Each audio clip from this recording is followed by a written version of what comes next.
ನಮಸ್ತೆ, welcome back to my channel. Rasgulla ಯಾರಿಗಿಷ್ಟ ಇಲ್ಲ, ಎಲ್ಲರೂ ಇಷ್ಟಪಡ್ತೀರಲ್ವ. ಅದರಲ್ಲೂ ಸಮ್ಮರಲ್ಲಿ ಫ್ರಿಡ್ಜಲ್ಲಿ ಇಟ್ಟು ತಿಂತಾ ಇದ್ರೆ ಆಹಾ ಅದ್ಭುತ ಅಲ್ಲ. ಮನೆಯಲ್ಲಿರೋ ಅಂಥ ಸಾಮಗ್ರಿಗಳನ್ನೇ ಬಳಸಿ ಒಂದು ರಸಗುಲ್ಲ ಹೇಗೆ ಮಾಡ್ಕೋಬೋದು ಪರ್ಫೆಕ್ಟಾಗಿ, ಇವತ್ತು ಆ ವಿಧಾನನ ತೋರಿಸ್ತಾ ಇದ್ದೀನಿ. ಈಗ 1 ಲೀಟ್ರಷ್ಟು ಹಾಲು, ಕೆನೆ ಭರಿತ ಹಾಲನ್ನ ತೊಗೊಂಡು, ಯೂಶ್ವಲಿ ನಾವು ಡೈಲಿ ಹೇಗೆ ಹಾಲು ಕಾಯಿಸ್ತೀವಿ ಅಷ್ಟು ಕಾಯಿಸಿ ಸ್ಟವ್ ಆಫ್ ಮಾಡಿಕೊಂಡ್ರೆ ಸಾಕು, ಕುದಿಸ್ಬಾರ್ದು ಹಾಲನ್ನ. ಈಗ ಇಲ್ಲಿ ನಾನು 2 ಟೇಬಲ್ ಸ್ಪೂನಷ್ಟು ವಿನೆಗರ್ಗೆ ಒಂದು ಅರ್ಧ ಕಪ್ನಷ್ಟು ನೀರನ್ನ ಸೇರಿಸ್ಕೊಳ್ತಾ ಇದ್ದೀನಿ. ವಿನೆಗರ್ ಇಲ್ಲ ಅಂದರೆ ನಿಂಬೆಹಣ್ಣನ್ನ ಬಳಸಿ, 1 ಅಥವಾ 1.5 ನಿಂಬೆಹಣ್ಣು 1 ಲೀಟ್ರ್ ಹಾಲಿಗೆ ಸಾಕಾಗುತ್ತೆ. ಒಂದೇ ಸಲ ಹಾಕ್ಕೋಬೇಡಿ, ಹಂತವಾಗಿ ಹಾಕಿ ಜಸ್ಟ್ ಹಿಂಗೆ ಮಿಕ್ಸ್ ಮಾಡಿದಾಗ ಅದು ಹಾಲು ಒಡಿತಾ ಬರುತ್ತೆ. ಈಗ ನೋಡ್ತಾ ಇರ್ಬೋದು, ಹಾಲು ಸಣ್ಣ ಪೀಸ್ ಆಗಿ ಕಟ್ ಆಗಬಾರ್ದು. ಈ ರೀತಿ ಮಿಕ್ಸ್ ಮಾಡದೆ ಒಂದು 2ರಿಂದ 3 ನಿಮಿಷ ಸುಮ್ಮನೆ ಬಿಟ್ಬಿಟ್ರೆ ನೋಡಿ, ಈ ರೀತಿ ನೀರೆಲ್ಲ ಒಂದು ಕಡೆ, ಹಾಲೆಲ್ಲ ಒಡೆದು ಒಂದು ಕಡೆ ಪನ್ನೀರು ರೆಡಿ ಆಗಬೇಕು. ನಾವು ಎಷ್ಟು ಕರೆಕ್ಟಾಗಿ ಪನ್ನೀರನ್ನ ರೆಡಿ ಮಾಡ್ಕೊತೀವೋ ಅಷ್ಟು ಚೆನ್ನಾಗಿ ರಸಗುಲ್ಲ ಬರುತ್ತೆ ಅಂತ ಹೇಳ್ಬೋದು. ಹಾಲು ಎಷ್ಟು ಕರೆಕ್ಟಾಗಿ ಒಡೆದಿದೆ ಮತ್ತು ಪನ್ನೀರ್ ಎಷ್ಟು ಹದವಾಗಿ ಬಂದಿದೆ ನೀವು ಗಮನಿಸ್ತಾ ಇರ್ಬೋದು. ಈ ಹದಕ್ಕೆ ಬರಬೇಕಂದ್ರೆ ನಾವು ಕರೆಕ್ಟಾಗಿ ವಿನೆಗರ್ ಅಥವಾ ಲೆಮನ್ನ ಹಾಕಿ ಒಂದು 5 ನಿಮಿಷ ಹಾಗೆ ಬಿಟ್ಟು ಅದನ್ನು ಮಿಕ್ಸ್ ಮಾಡೋಕ್ಕೆ ಹೋಗಬಾರ್ದು. ಕರೆಕ್ಟಾಗಿ ಹೊಡೆದಿದೆ ಅಂದಾಗ ನಾವು ಈ ರೀತಿ ಫಿಲ್ಟ್ರು ಮಾಡ್ಕೋಬೇಕು ಒಂದು ಬಿಳಿ ಬಟ್ಟೆ ಸಹಾಯದಿಂದ. ಹಾಗೆ ಫಿಲ್ಟ್ರಿಗೆ ಹಾಕಬೇಡಿ, ಈ ಥರ ಒಂದು ಬಿಳಿ ಬಟ್ಟೆನಲ್ಲಿ ಒಂದು 3 ನಿಮಿಷ ಬಿಟ್ಬಿಡಿ, ಅದೆಲ್ಲ ನೀರು ಸೋರ್ಕೋಬೇಕು, ಅದು ಹಾಲಿನಲ್ಲಿರೋ ಅಂಥ ಹೊಡೆದಿರೋ ಅಂಶ. ನಂತರ ಈಗ ಒಂದು 2ರಿಂದ 3 ಸಲ ತಣ್ಣೀರಲ್ಲಿ ಈ ರೀತಿ ವಾಶ್ ಮಾಡಿ. ಯಾಕೆ ಈಗ ವಾಶ್ ಮಾಡಬೇಕಂದ್ರೆ, ವಿನೆಗರ್ ಅಥವಾ ಲೆಮನ್ನ ಬಳಸಿರ್ತೀವಲ್ಲ, ಅದು ಬಂದು ಸ್ವಲ್ಪ ಹುಳಿ ಅಂಶ ಇರುತ್ತೆ. ಆ ಹುಳಿ ಅಂಶ ಹೋಗೋವರೆಗೂ ಈ ರೀತಿ ತುಂಬ ಮಿಕ್ಸ್ ಮಾಡಬಾರ್ದು. ಜಸ್ಟ್ ಹಿಂಗೆ ಸ್ಪೂನಲ್ಲಿ ಹಿಂಗೆ ವಾಶ್ ಮಾಡ್ತಾ ನೀರು ಹಾಕ್ತಾಯಿದ್ರೆ ಅದರಲ್ಲಿರೋ ಅಂಥ ಹುಳಿ ಅಂಶ ಎಲ್ಲ ಇಳಿದ್ಬಿಡುತ್ತೆ. ಒಂದು 2ರಿಂದ 3 ಸಲ ಈ ರೀತಿ ವಾಶ್ ಮಾಡ್ಕೊಳ್ಳಿ. ಚೆನ್ನಾಗಿ ವಾಶ್ ಮಾಡಬೇಕು, ಹಂಗಂತ ಸಣ್ಣ ಪೀಸಾಗೆಲ್ಲ ಪನ್ನೀರೆಲ್ಲ ಹಾಳಾಗಂಗೆ ಮಾಡಬಾರ್ದು. ಜಸ್ಟ್ ನೀರು ಹಾಕಿ ರಿನ್ಸ್ ಮಾಡಿ ಈ ರೀತಿ ಒಂದು ಬಿಳಿ ಬಟ್ಟೆನಲ್ಲಿ ತುಂಬ ಹಿಂಡಬಾರ್ದು ಅದನ್ನು ಪನ್ನೀರನ್ನ. ಜಸ್ಟು ಈ ಬಟ್ಟೆನ ಹಿಂಗೆ ಟ್ವಿಸ್ಟ್ ಮಾಡಿದ್ರೆ ಸಾಕು. ಟ್ವಿಸ್ಟ್ ಮಾಡಿ ಒಂದು ಸ್ವಲ್ಪ ಟೈಟಾಗಿ ಟ್ವಿಸ್ಟ್ ಆತಂದಾಗ ಏನಾದರೂ ಅದ್ರ ಮೇಲೆ ವೆಯ್ಟ್ ಏರಿ. ನಾನೀಗ ಇಲ್ಲಿ ಕುಟ್ಟಣಿಗೆ ಸ್ವಲ್ಪ ವೆಯ್ಟ್ ಇರುತ್ತಲ್ಲ, ಅದ್ರ ಮೇಲೆ ವೆಯ್ಟ್ ಇಡ್ತಾ ಇದ್ದೀನಿ. ಕಲ್ಲಿದ್ದರೆ ಇಡ್ಬೋದು, ಏನಾದರೂ ವೆಯ್ಟು ಸಾಮಾನ ಅದ್ರ ಮೇಲೆ ಇಟ್ಟು ಬಿಟ್ಬಿಡಿ ಒಂದು ಅರ್ಧ ಗಂಟೆ ಹಾಗೆ. ಈಗ ಇದಕ್ಕೆ ರಸಗುಲ್ಲಾಗೆ ಒಂದು ಸಕ್ಕರೆ ಪಾಕ ಅಲ್ಲ, ಅದೊಂದು ಸಕ್ಕರೆದು ಒಂದು ಸಿರಪ್ ಥರ ರೆಡಿ ಮಾಡಬೇಕಷ್ಟೇ, ಕರಗಿಸ್ಬೇಕಷ್ಟೇ.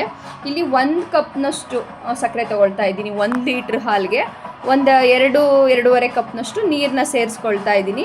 ಸೇರಿಸಿ ತುಂಬ ಕುದಿಸೋದೇನು ಬೇಡ, ಜಸ್ಟ್ ಕರಗಲಿ ಮತ್ತು ಅದು ಕುದಿ ಬರಲಿ. ಇದು ಅರ್ಧ ಗಂಟೆ ತೊಗೊಳುತ್ತೋ 3/4 ಗಂಟೆ ತೊಗೊಳುತ್ತೋ ನೋಡಿಕೊಂಡು ನೀವು ಇದರಲ್ಲಿ ಹೇಗಿರ್ಬೇಕು ಪನ್ನೀರ್ ಅಂದರೆ, ನೀವು ನೋಡ್ತಾ ಇರ್ಬೋದು ಎಷ್ಟು ಕರೆಕ್ಟ್ ಹದಕ್ಕೆ ಬಂದಿದೆ. ಕೈಗೆ ಸ್ವಲ್ಪ ಕೂಡ ಅಂಟ್ತಾ ಇಲ್ಲ, ಮತ್ತು ನೀರಿನಂಶ ಇರಬಾರ್ದು, ತುಂಬ ತೆಳು ಇರಬಾರ್ದು, ಹಾಗಂತ ತುಂಬ ಡ್ರೈ ಆಗು ಇರಬಾರ್ದು. ಈ ಹದಕ್ಕೆ ಇರಬೇಕು. ನಂತರ ಕೈನಲ್ಲಿ ಈಗ ಇದನ್ನು ಎಷ್ಟು ಚೆನ್ನಾಗಿ ನಾದ್ಕೊಳ್ಬೇಕಂದ್ರೆ, ನೀವು ಹಿಂಗೆ ನಾದಕ್ಕೆ ಸ್ಟಾರ್ಟ್ ಆದಾಗ ಪ್ಲೇಟಿಗೆಲ್ಲ ಅಂಟಕ್ಕೆ ಸ್ಟಾರ್ಟ್ ಆಗುತ್ತೆ, ನೀವು ಗಮನಿಸ್ತಾ ಇರ್ಬೋದು. ಈಗ ನಾದ್ತಿರಲ್ಲ, ಹಿಂಗೆ ನಾದಿದಾಗ ನೋಡಿ ಪ್ಲೇಟ್ಗೆಲ್ಲ ಎಷ್ಟು ಮೆತ್ಕೊಂಡಿದೆ ಅಂದರೆ, ಇದೇನಪ್ಪ ಅಂತ ಹೆದರ್ಕೋಬೇಡಿ. ಇದನ್ನು 1 ಸ್ಪೂನ್ ಮೈದಾ ಹಿಟ್ಟು ಅಥವಾ ಕಾರ್ನ್ಫ್ಲೋರ್ನ ಹಾಕಿ ಮತ್ತೆ ಇದನ್ನು ಚೆನ್ನಾಗಿ ಈ ರೀತಿ ಹಿಂಗೆ ಮಿಕ್ಸ್ ಮಾಡ್ತಾ ಬನ್ನಿ. ಆ ಕಾರ್ನ್ಫ್ಲೋರ್ ಅಥವಾ ಮೈದಾ ಹಿಟ್ಟನ್ನ ಹಾಕೋದ್ರಿಂದ ಅದು ಕರೆಕ್ಟ್ ಕನ್ಸಿಸ್ಟೆನ್ಸಿಗೂ ಬರುತ್ತೆ. ಮತ್ತು ನಾದ್ತಾ ಏನಾಗುತ್ತೆ ನೋಡಿ, ಪ್ಲೇಟಿಗೆ ಅಂಟಲ್ಲ, ಕೈಗೆ ಅಂಟ್ತಾ ಇಲ್ಲ, ಅಷ್ಟು ಚೆನ್ನಾಗಿ ಬರುತ್ತೆ. ಈ ಹಂತದವರೆಗೂ ನೀವು ಪನ್ನೀರನ್ನ ನಾದ್ಕೊಂಡ್ರೆ ಮಾತ್ರ ರಸಗುಲ್ಲ ಚೆನ್ನಾಗಿ ಬರೋದು.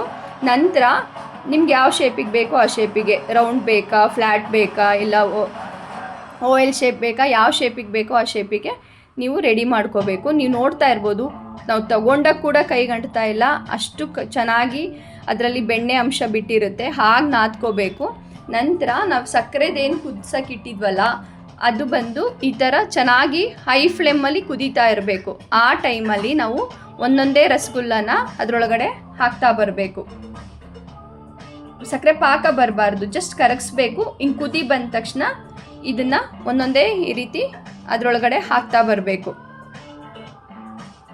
ಪನ್ನೀರ್ ರೆಡಿ ಮಾಡ್ಕೊಳ್ಳೋದಷ್ಟೇ ಟೈಮ್ ತೊಗೊಳ್ಳೋದು, ನೆಕ್ಸ್ಟ್ ಏನು ಟೈಮೇ ತೊಗೊಳ್ಳಲ್ಲ. ಜಸ್ಟ್ ಸಕ್ಕರೆ ಕರಗಿಸೋದು, 1 ಕಪ್ಪಿಗೆ 2-2.5 ಕಪ್ನಷ್ಟು ನೀರನ್ನ ಸೇರಿಸ್ಕೊಳ್ಳಿ. ಎಲ್ಲವೂ ಈ ರೀತಿ ಒಂದೊಂದೇ ಬಿಡಿಯಾಗಿ ಹಾಕ್ತಾ ಬರಬೇಕು. ಒಟ್ಟಿಗೆ ಸುರಿಯೋದು ಬೇಡ, ಶೇಪ್ ಹಾಳಾಗಿಬಿಡುತ್ತೆ. ಈಗ ಹಾಕಿ ನೋಡಿ, ಈ ರೀತಿ ಸಪ್ರೇಟ್ ಮಾಡಿ ಒಂದು 20-25 ನಿಮಿಷ ಇದನ್ನು ಕುದಿಸ್ಬೇಕು. ಚೆನ್ನಾಗಿ ಬೇಯಬೇಕು ಆ ಸಕ್ಕರೆ ಪಾಕದೊಳಗಡೆ. ನೀವು ಗಮನಿಸ್ತಾ ಇರ್ಬೋದು, ಅದನ್ನು ಹಂಗೆ ಮುಚ್ಚಿಟ್ಟು ಬೇಯಿಸಬಾರ್ದು. ಅವಾಗವಾಗ ಒಂದು 2 ನಿಮಿಷ 3 ನಿಮಿಷ ಬಿಟ್ಟು ಈ ರೀತಿ ಓಪನ್ ಮಾಡಿ ನೋಡ್ತಿರ್ಬೇಕು. ಮತ್ತು ಆ ಸ್ಟೀಮು ಒಂದೇ ಸಮ ಹಾಗೆ ಇರಬಾರ್ದು. ಹಬೆನ ಸ್ವಲ್ಪ ಆಚೆ ತೆಗೆದು ಹಾಗೆ ಕೂಡ ಬೇಯಿಸಿ ಸ್ವಲ್ಪ ಮುಚ್ತಾ ಇರಬೇಕು. ಈ ರೀತಿ ಬೇಯಿಸಬೇಕು ರಸಗುಲ್ಲನ. ನೀವು ಒಂದೊಂದು ಸಲ ತೆಗೆದಾಗಲೂ ಆ ಶೇಪ್ ಗಮನಿಸ್ತಾ ಇರ್ಬೋದು. ನೋಡಿ, ಈಗ ಪಾತ್ರೆ ಫುಲ್ ಎಷ್ಟು ದೊಡ್ಡ ರಸಗುಲ್ಲ ರೆಡಿ ಆಗಿದೆ. ನೀವೆಷ್ಟು ಚೆನ್ನಾಗಿ ಪನ್ನೀರ್ ರೆಡಿ ಮಾಡ್ಕೊತೀರೋ ಅಷ್ಟು ಚೆನ್ನಾಗಿ ರಸಗುಲ್ಲ ರೆಡಿ ಆಗುತ್ತೆ. ನಿಜ, ನೀವು ಔಟ್ಸೈಡ್ ಏನು ತಿಂದಿರ್ತೀರಾ ಅದಕ್ಕಿಂತ ಆರೋಗ್ಯಕರವಾಗಿರುತ್ತೆ. ಅಲ್ಲಿ ಏನು ಮಿಕ್ಸ್ ಮಾಡ್ತಾರೋ ಗೊತ್ತಿಲ್ಲ. ಖಂಡಿತ ಮನೆಯಲ್ಲಿ ಟ್ರೈ ಮಾಡಿ. ಇದನ್ನು ತಣ್ಣಗೆ ಬಿಸಿನಲ್ಲಿ ಮುಟ್ಟಬೇಡಿ. ತಣ್ಣಗಾದ್ಮೇಲೆ ನೆಕ್ಸ್ಟು ಫ್ರಿಡ್ಜ್ಗೆ ಎತ್ತಿಡಿ, ತಣ್ಣಗೆ ಸರ್ವ್ ಮಾಡಿ. ಇದೇ ಪಾಕ ಇದ್ದರೆ ಓಕೆ, ಸಾಕಾಗಿಲ್ಲ ಅಂದರೆ ಇನ್ನೊಂದು ಸ್ವಲ್ಪ ಒಂದು ಅರ್ಧ ಕಪ್ನಷ್ಟು ಸಕ್ಕರೆ ಮತ್ತು 1 ಕಪ್ ನೀರು ಹಾಕಿ ಸಿರಪ್ನ ರೆಡಿ ಮಾಡ್ಕೊಳ್ಳಿ. ಖಂಡಿತ ನಿಮ್ಮೆಲ್ಲರಿಗೂ ಇಷ್ಟ ಆಗುತ್ತೆ ಅಂದ್ಕೊಳ್ತೀನಿ.